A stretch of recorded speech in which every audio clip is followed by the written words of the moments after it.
Hey,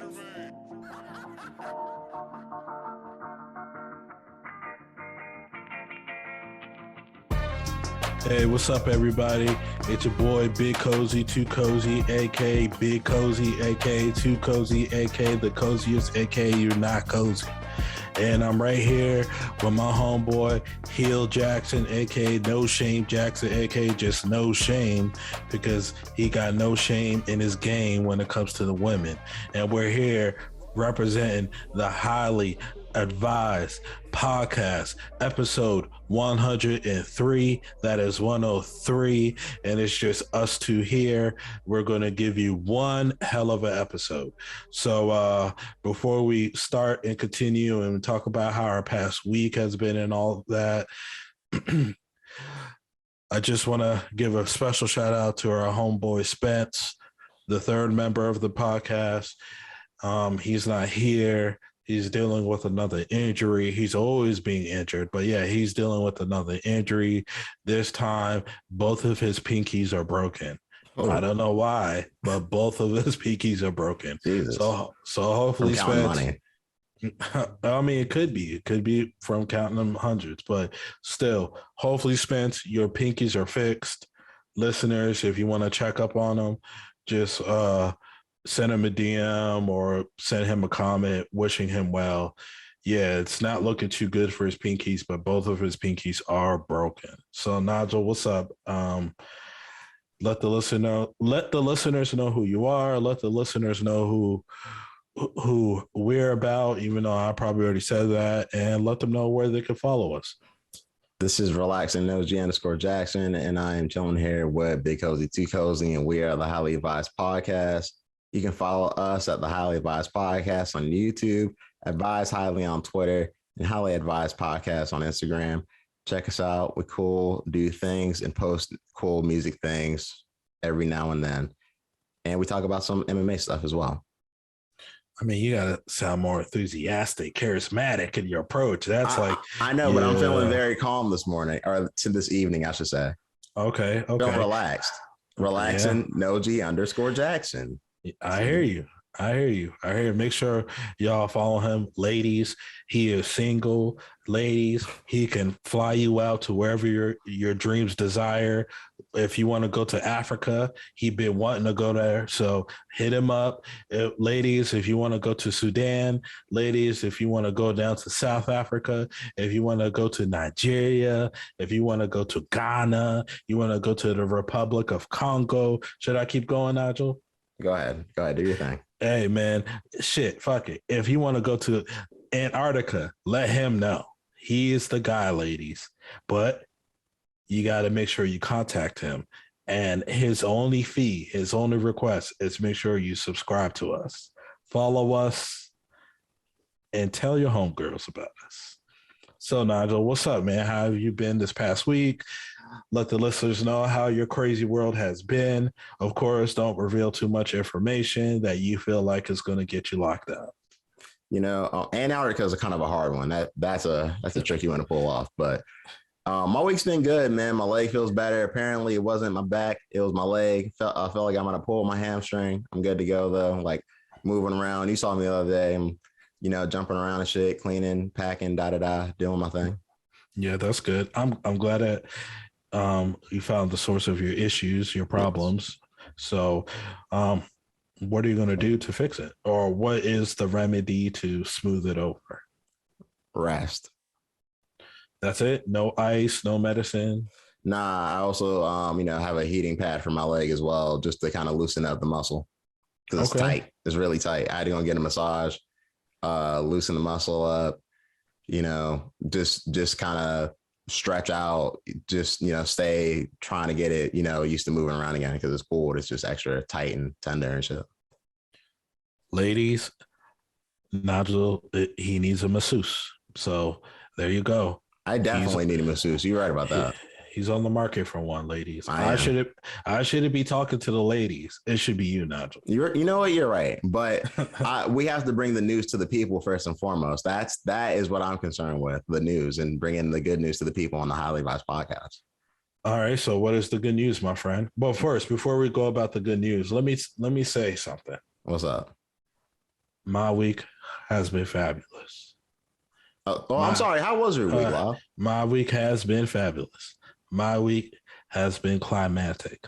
My week has been fantastic. Okay. My week has been ecstatic. Okay. My week has been amazing. Okay. My week has been something that people dream of. Okay. Now my week consists of doing the Highly Advised podcast. I'm not mad at that. That's a good way to spend your week. Yeah. So this past week, Westside Gunn released his first project since his retirement, which was last year, Peace Fly God, which was an EP leading up to another project coming up this year, Michelle Records. Wow, I know you took a listen to this project. You being the Westside Gunn aficionado, what are your thoughts? Peace Fly God is a nice setup to Michelle Records. Me personally, I enjoyed Peace Fly God. I think this adds to the Westside Gunn catalog really well. Once again, it's a very concise product with all his beat selection being very cohesive and going along with each other. It does not sound like a rush job. It doesn't sound like a project thrown together, despite the fact he said he did it in 48 hours with little to nothing mix and mastering. Sounds great. So him and his group of engineers and producers must have top quality software and equipment to get this done. I mean, you would hope with all the money that they're making and shit. So Peace Fly God is dope. I would like to say my favorite song off the project as it stands right now is Jesus Crack, which has the Estee Knack and Stove God Cooks on there. Actually, Estee Knack and Stove God Cooks is throughout this project. This project only has 10 songs, so I think it's about like 30 minutes. So it's not a long listen. I do like Bobby Roode. I like Derek Bowman as well. Shouts out to the producers, which was Madlib. He definitely had 3 songs on there. Conductor Williams, Derringer, and Don Carrera. Don Carrera produced majority of the project, but yeah, man, I think I have nothing bad to say about Peace Fly God. Is it perfect? No, I don't think you'll ever get a perfect project in rap, R&B, rock, pop, whatever. You'll never get a perfect project, but for me, I'll probably give this like a.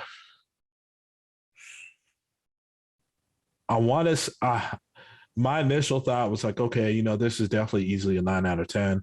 But after listening to it more and more, I realized like, okay, like, no, I should have fanboy. I should be fair. I think this is probably like a solid 8 out of 10. I think the first half is immaculate. The second half is good, but I think the first half just is a lot better.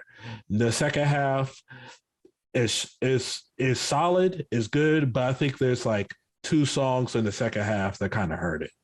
So I think this is solid 8 out of 10. I'm excited for Michelle Records. I'm also excited for whatever else Griselda is going to put out this year.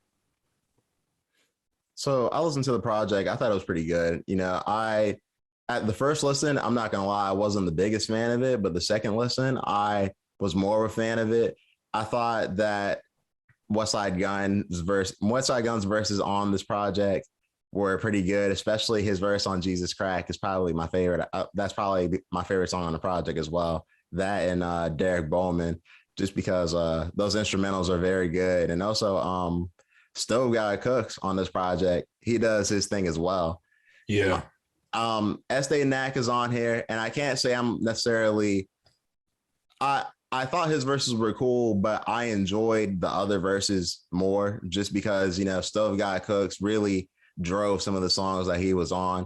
And Westside Gunn, like his verses were probably some of the better Westside Gunn verses we've heard recently. I mean, yeah, that's true. Surprisingly for this, I don't know if you want to call it. I mean, it is a project. It's not an album. Well, 10 songs. Is 10 songs really EP? Most people drop albums that are 10 songs.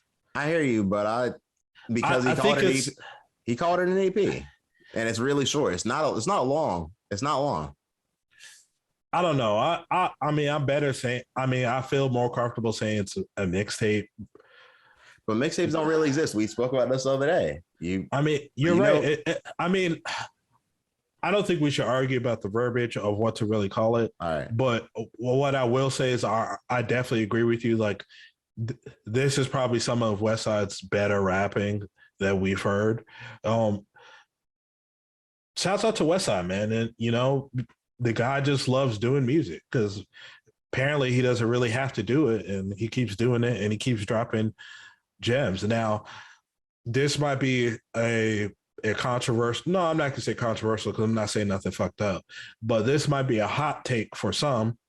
But I think Westside Gunn, if somebody were to say he's a living legend today, I don't think that's too far fetched to say. No, it shouldn't be. Yeah, I'm not saying that the guy's the greatest rapper of all time. I'm not saying that. But what I am saying is, like, the dude is a kind of a legend. He's like to me, he's a New York legend. And listeners who disagree, definitely let us know why you think what I'm saying is crazy and stupid or whatever the fuck. But I just feel comfortable saying that now because of his catalog. He has a solid enough catalog, and he's put on enough people for me to be like, oh, the dude might be a living legend. I think in the future, the Griselda movement will be spoken about. And I think, Westside Gunn will definitely be spoken about because he has to be. I don't think you'll be able to talk about any of them really, without the other being Westside, Benny, and Conway. So, Right. So that's where I think it will be in the future. Now, like, speaking of Conway recently was involved with a situation with Funk Flex where he said essentially the point he was getting across was, look, I think our music is dope, but some DJs in certain places just don't play our music because they're more focused on playing other things. He said, you know who they are, da, da, da. So apparently Funk Flex took some type of, he did call it Funk Flex in the video. So he heard what he had to say and he responded saying, hey, pretty much, hey, you've had cosigns from every other lyricist in the game. If you're not on, that's because you're not on. So what did you have to say about that? What did you think about that, Lyle? The way I see about, first to speak on what Conway was saying, I agree with Conway's take. And not just for Griselda, but for all rappers who are stuck on the underground because the mainstream won't promote them or even give them a spot to shine on. Now, I'm not going to say that Funk Flex never gives people opportunities to shine and he doesn't spin nobody's record, but apparently there's some type of issue between Funk Flex and I'm just going to say Conway because he didn't mention Westside or Benny or any other Griselda people.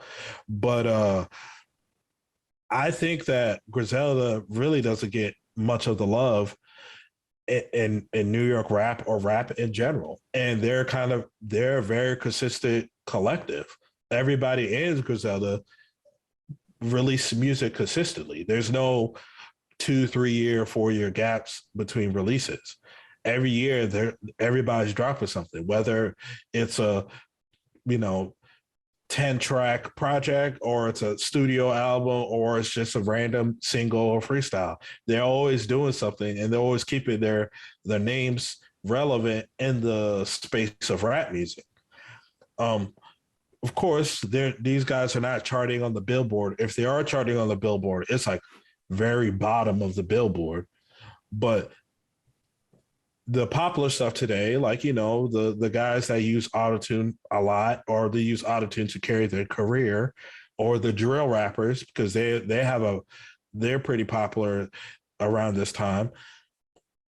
That's the stuff that's getting played. You cut on your popular radio station, that's the shit you're hearing. You're hearing singing or guys harmonizing. You're not hearing guys really rapping.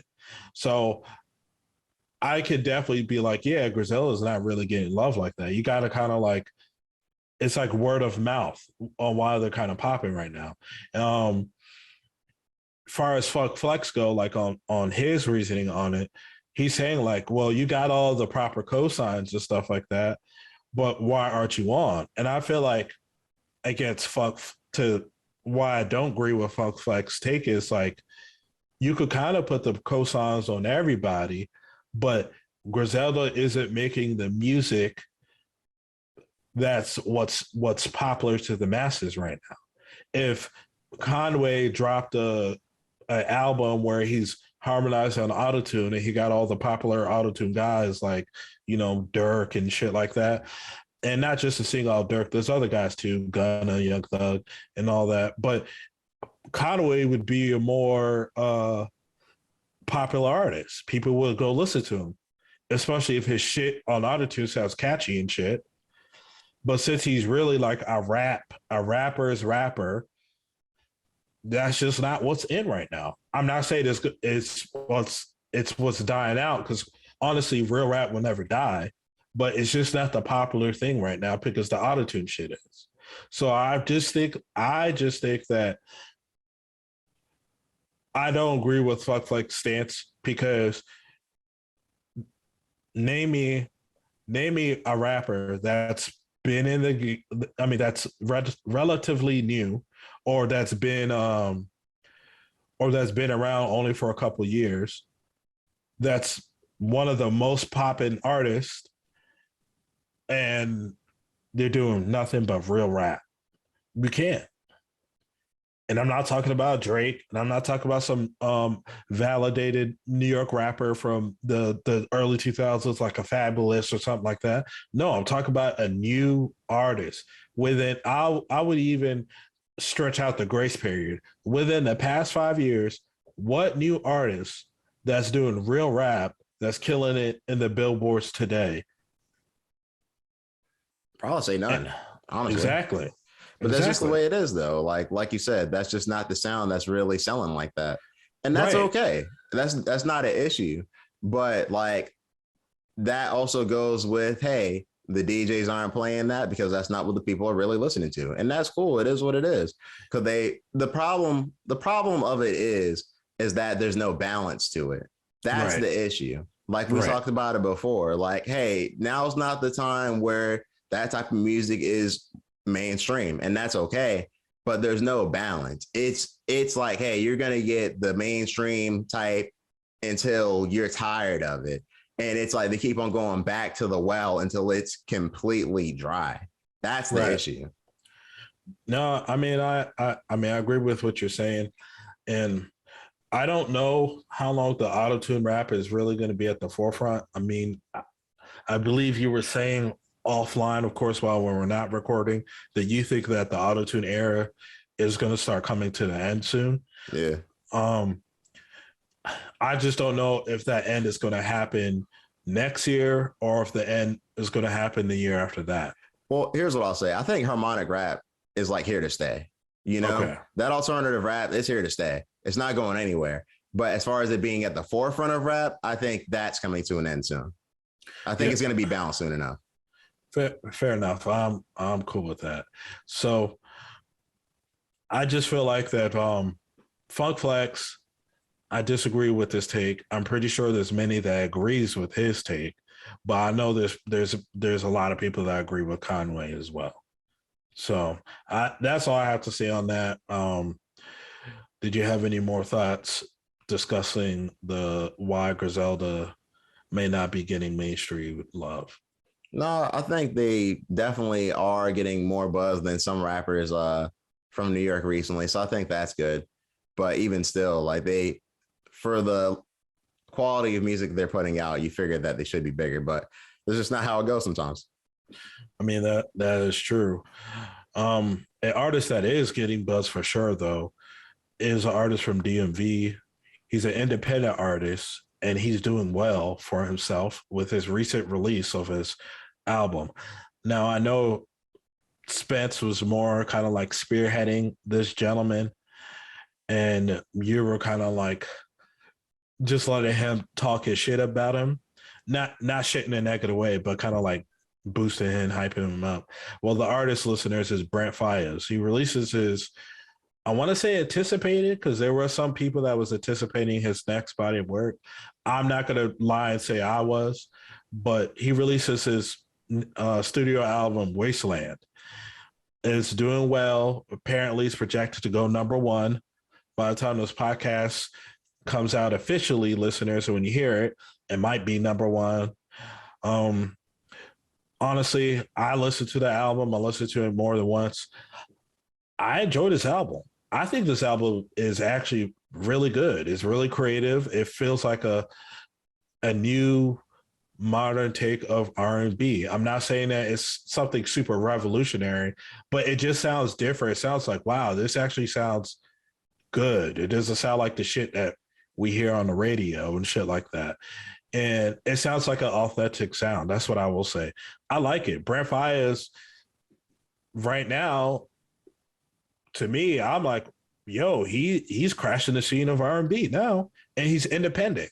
And if he's doing this well independently, I'm not saying he should sign a deal or nothing, but let's say he were to sign a deal, it will only benefit him even more. He might be a guy to help bring R&B back to the forefront. And I'm not saying R&B is dead or nothing like that, but let's be real. R&B is not really big as what it was in the 90s and early 2000s. Yeah, you got Chris Brown, legend. You got The Weeknd, which kind of flirts with R&B and pop a lot of the time. But Brent Faiyaz, he might be a guy who's like R&B, like 90s R&B. And there's a lot of female artists too that does R&B as well. So I'm not going to disrespect them. But from a male's perspective, I feel like Brent Faiyaz, he could be the guy that leads the R&B charge for modern audiences. I think with the women who are doing R&B, like, and Brent Faiyaz and artists like him, there has been like a little quiet rise of R&B in the last few years. So I think it's kind of cool, actually, because I think for a long time, like, people have been listening to some of the rappers who are more harmonic to kind of take the place of that type of music. But now we're kind of getting back to like the pure R&B that's been kind of missing for a little bit, which I think is kind of cool. And, I'm definitely here for the new, like, wave of it with, got Snow Allegra and artists like, Brent Faiyaz, SZA, other artists like that. They've been doing it. They've been killing it. Yeah, they have been killing it. I like Brent Faiyaz's album Wasteland. Right now, to me, I'll probably give the project a solid 8 out of 10. I could probably go a little higher, like 8.5. But right now, just like Peace Flag God, I will say like it's a solid 8 out of 10. I like it. I think the two songs that I like the most right now is Loose Change and Gravity. I like All Mine and The Price of Fame as well. But just for like, just right now, because, when I go back to listen to them, I might have some new favorite songs as well. Those four are my current favorites. I mean, I like the song with Drake, but I feel like if I said that, it would be like a cop-out because of Drake is included. So shouts out to Brent Faiyaz. What did you give it? Like, what would you give the album out of 10? I don't know, man, because it's kind of tough, because I think now that I think about it, like, I think part of the reason why I might not have liked it as much as you did, like, because I thought it was a good album, but I just wasn't, like, I don't know, overly excited about it, was because some of the songs I had heard like a while ago, like the Tyler Creator song, I've heard that song like a while ago. And that Drake song, I've also heard a while ago. Like a few songs on there, I've heard for a long time. Not to say that they're bad songs. They're some of my favorite songs on the project. But like, I think that, it's pretty good. But I thought it was a good album. So I think I give it like a 3.5 or a 4. Okay. 3.5 out of 4. That's an interesting rating. Yeah, I think it's decent. Now, I saw something recently. All right. And that was a solid 3. Out of what? Out of 5. Out of 5. Okay. Yeah. 6 out of 10, 3 out of 5. It might be a 5 out of 10, 3 out of 5. Ooh. Okay. All right. But that's a story. But so Thor, Love and Thunder came out. And a lot of people would agree with me and say that, hey, this movie is just okay. Some people really like it. Most people just think it's okay. Okay. Now, this has had a lot of people saying, hey, MCU stands for Mid Cinematic Universe. Hey, I just wasted $100 on movie tickets this year. What are we doing? Oh, I'm sad that the Marvel Cinematic Universe ended after Endgame. Like, oh my God. it's a lot of things about this. And for me, it's interesting because all I can say is that people gotta calm down and relax and wait, because not all of these movies have to go hand in hand. It's all right if these movies are sometimes separate stories, because you want to know what they're saying when everything was leading into each other. What's They all connect. I feel like I got to watch every movie. If I take a break on one movie, then I got to go and watch them all. Da da da da da. My point being is that people are always going to find a thing to complain about, and it's like you got to calm down and take it as it comes. Black Panther is supposed to be coming out this year, and it's probably going to be dope. Yeah, I'm excited to watch Black Panther later this year.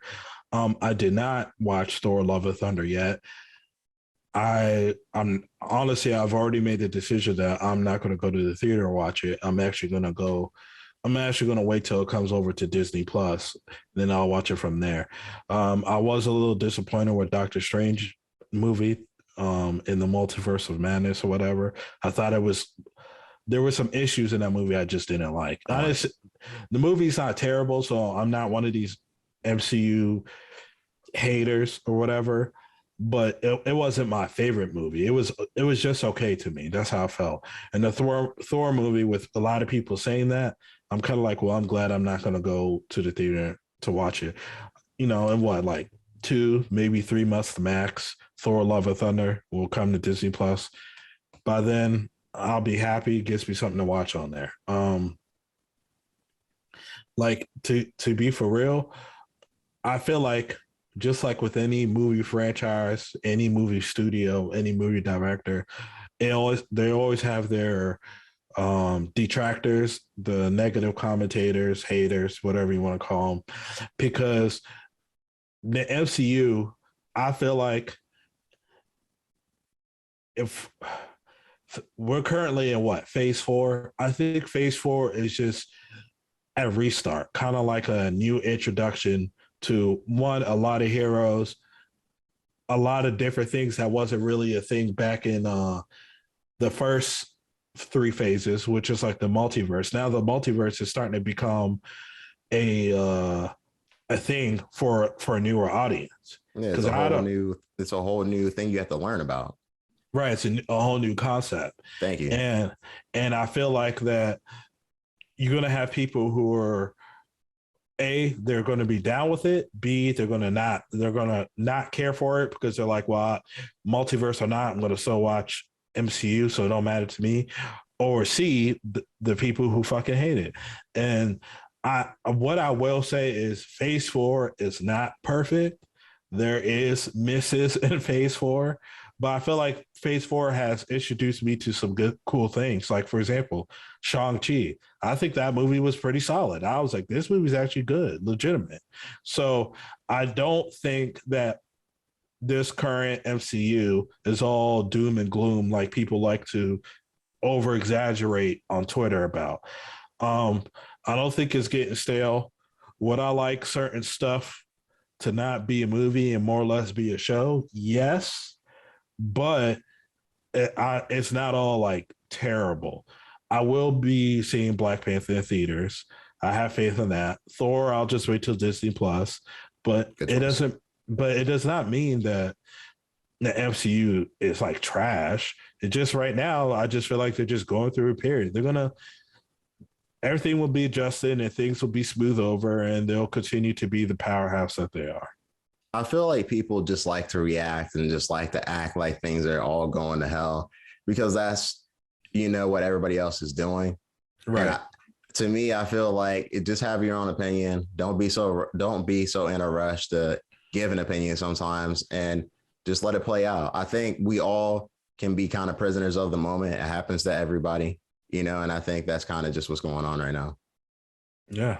I mean, you're always going to be a prisoner of the moment. But to me, it really just goes like, hey, look, am I really a fan of this? If I am, I'm just going to see it through. If not, then fuck it. And it's just, some people just like to really express their fuckings. Right. Exactly. So somebody who's also saying fuck it and showing up in public a lot, even though they have a serious case going on, is Vince McMahon. And there's been more updates in the serious case since he's shown up in public. We've seen him at a few things now, public outings where they've highlighted his attendance and whatnot. And in the meantime, there have been 4 more women and $16 million more tacked on to the case against Vince McMahon. One of them being a professional wrestler who he had a sexual favor done. And then after more sexual favors weren't done, he then kicked her out of the company, long story short. To me, I don't see how you can let somebody who did that, run the company. It kind of is what it is with that one. Like, that was the writing on the wall. I figured maybe if it wasn't specifically a wrestler, since it's the wrestling business, maybe there might be something that might have happened that might make the case go one way or another. But if that is true, then I don't see how they can continue. When you mean that, do you mean WWE or are you talking about like Vince McMahon? Like the board, because that's who's looking over these cases. Oh, okay. My opinion of it is I think Vince McMahon, people who think that he's going to go to jail, I don't think he's going to go to jail. I don't think he's going to go to prison. But if everything is validated, and come out to be proven to be true with the board of directors doing their investigation and whoever, if they have a private firm looking into matters as well. Obviously, Vince will probably no longer be in the company, period, whether it's running the show or doing the creative direction of it, whatever. I think he's going to have an early retirement. He's already stepped down from his CEO position and passed the reins along to his daughter, Stephanie, but she's the interim CEO. So if, let's say Vince is able to beat this investigation, well, guess who's going to be reinstated as the CEO? Right. So, but if Vince doesn't beat the investigation and they're kind of like, hey, it's, you have to be gone from the company permanently, then Stephanie may be the brand new CEO, or if they decide to bring along somebody from the outside, I don't know.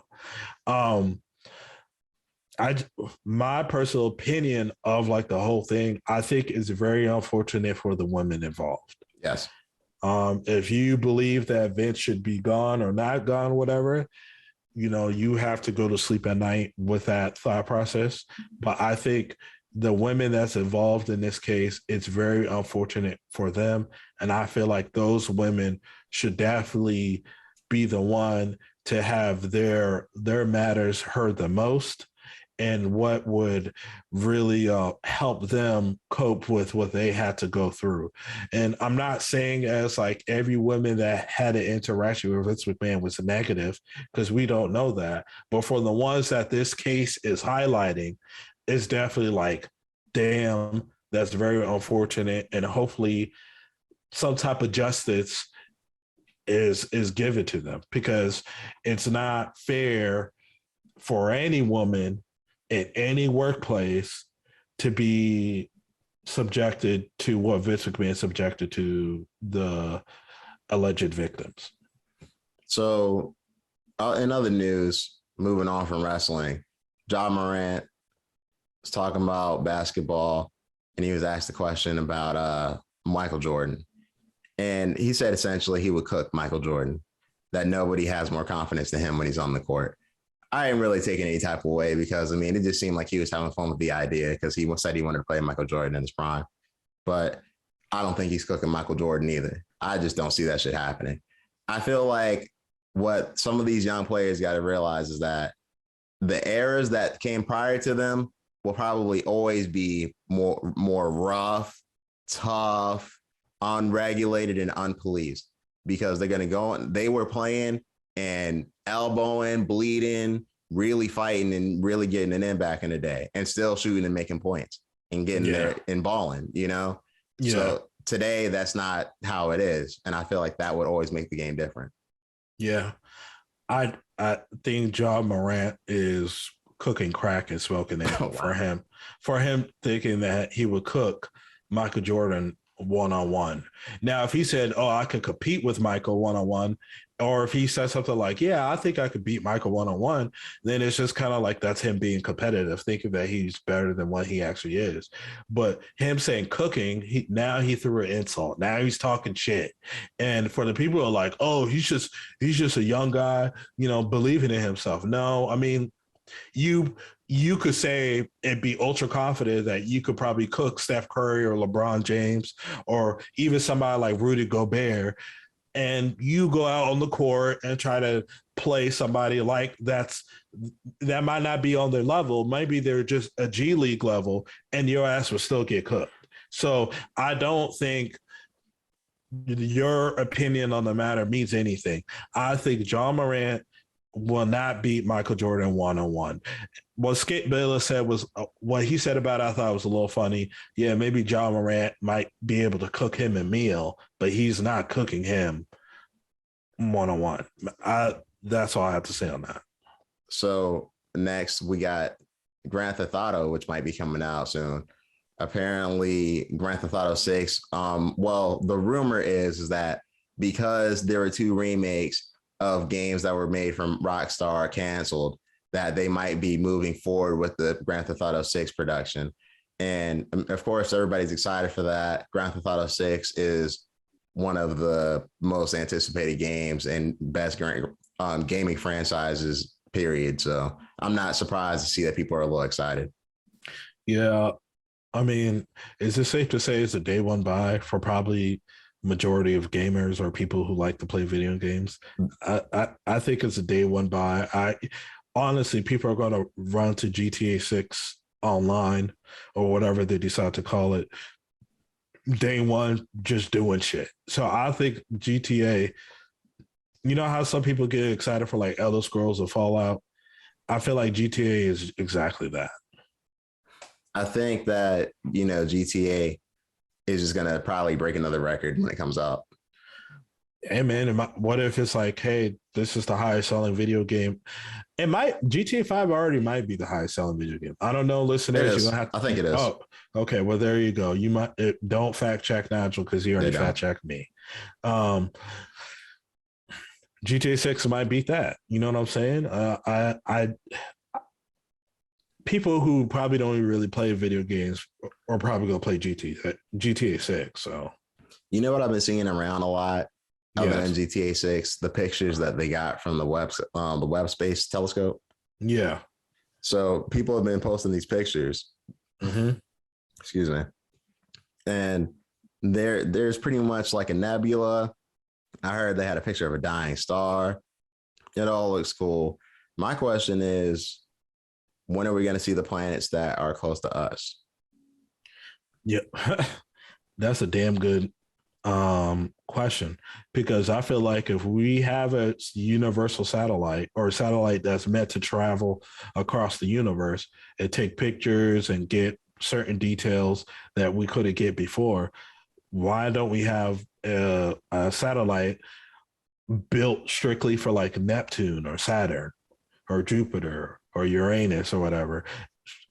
Hey, let's have this satellite go there, take a lot of pictures, get near the atmosphere or get in the atmosphere if possible. If possible, let's go. For the reason why they don't do it, we don't know.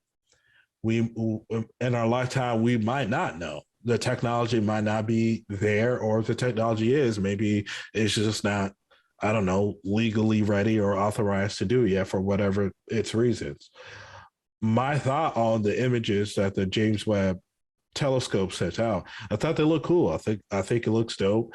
It just goes to show, hey, there's a lot more things than just Earth across the universe, space, whatever. I think there's a lot of things that we don't know before our time ends. We will know, but we still won't know at all. There's more than meets the eye. There's a lot of things that's like out there that we don't know, that our mind probably can't even conceive yet. And I feel like, Nigel, in our lifetime, we will get some type of, we will be exposed to something new from space, the universe, the galaxy, whatever. Um, I don't know when, I can't put my finger on it, but I feel like some more things are going to start coming out as the older that we get. They already talk about space travel, so Hey man, who knows? But you know what I do know? The listeners, they can follow us at Highly Advised Podcast on Instagram, Highly Advised Podcast on YouTube, Advised Highly on Twitter. I think that all of the stuff about the universe is interesting, and I think that we are due for new discoveries soon. I don't know exactly what it's going to be. Like, who knows? But they're already saying that they're seeing stuff here and there. If you've been reading the news, it's all interesting. So it's only going to get more interesting as the years go on. But do you have anything else for the listeners? Listeners that's in the country of America, listeners that's in the country, the country of United States of America, listeners that's in countries across the world and across different continents, listeners that are not from this planet, outer space. Make sure you follow us, like Nigel said. If you hear something that you feel like we didn't touch on, or we should touch on more, or something that we should touch on, or there's shit that you want us to check out and listen, hit us up. Send DM us, comment us. We're down to really talk about anything for the listeners, because we want the listeners to be interactive and interacting with us. So shouts out to the listeners. Thank you for listening for 103 plus episodes. Episode 104 should be coming out soon after this episode gets released. And that's all I really have to say. Make sure you were going to say something, man? Real quick, prediction for Brian Ortega versus Yair Rodriguez. Alpentetta. Round? No, I think this one's going to go to decision. I think that Brian Ortega might be able to pull this one out. It's going to be a good fight, though. This is going to be a close one. Yeah. I don't think either fighter should get the next shot at the belt, but yeah, it should be a good fight. No, definitely not. They got some work to do, both of them. Yeah, I agree. Anything else? No, man, just drink your lean, eat a lot of sugar, eat fast food, and that's it. All the things you should not be doing, listeners. With that being said, you've been highly advised. Shasha, we will see you next week. Boom.